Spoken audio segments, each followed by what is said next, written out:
like that.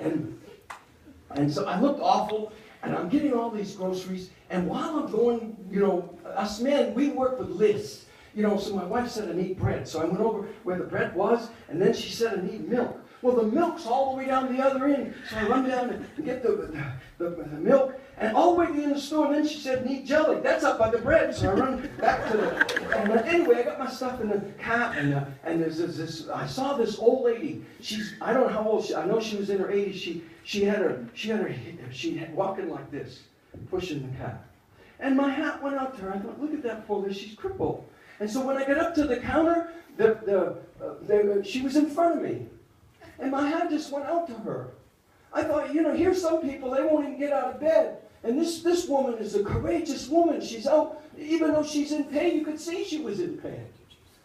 And the Lord spoke to my heart. It was so touched me so much to buy her groceries. She didn't have that much. I said, Lord, I'll buy her groceries. So I told the cashier, let me buy the groceries. Don't tell her that I buy them. Just, you know, I'm standing in my running suit, unshaved. I look like Godzilla, hair sticking up like this. And so I buy the groceries. And so when it came time to pay, the lady took a little purse out. She had a little, you know, some of those ladies. You remember Mama? What she had, a little purse with a little pinch thing. She had one of those. She started taking out a little bit of money. And so the lady said, Madam, your bill is paid.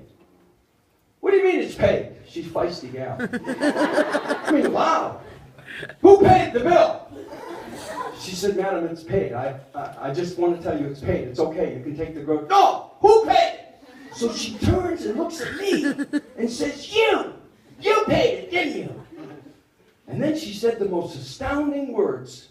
She said, you must be a Christian.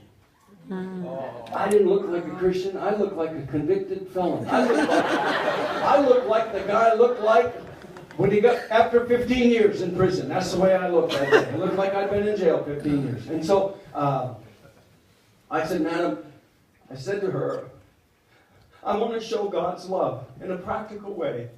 It's so easy to tell people God loves you, but it's another thing to show them. Rake their lawn. Pick up the dead branches on their lawn. Just clean their gutters.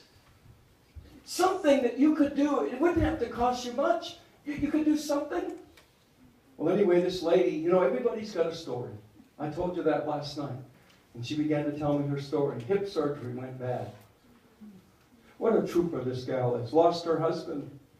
She's a wonderful, precious, sweet, elderly, broken woman. And in a way, friends, every one of us here, I'm going to stop, I promise, but every one of us walks with a limp. Yep. Spiritually. Maybe you don't understand it yet, but those of you that know what I'm talking about, we all walk with a limp. And so I bought her groceries. I get home, I'm telling Pat, I'm in tears at this time, and I'm telling her the story of this precious lady. And what I noticed, the cashier didn't charge me for my groceries. What happened, I paid for the woman's groceries, and I told her leave the tab open, but she got so excited, she tabbed the woman's stuff. All my stuff was bagged. I grabbed them and left. Didn't pay. So I stole my groceries. And I'm thinking, now Lord, how are you gonna bless me if I steal the groceries? So I call up the store. It's a supermarket, but it's, you know, friendly. We know the people that we've been shopping there for years. This Cook's food store. And so I said, you know, I told them the story, and I said, I'm going to bring all the groceries back. I got them right here. And the lady said, you don't need to do that. I said, well, no, because I bought the woman's groceries, but I want to pay you because I don't want to just walk out with the groceries. She said, Mr. Albert, you don't have to do that. I said, no, I got them backed up. She said, Mr. Albert. I said, yes. Said, your bill is paid. I said, what do you mean my bill is paid? I didn't pay the bill. She said, Mr. Albert, the man behind you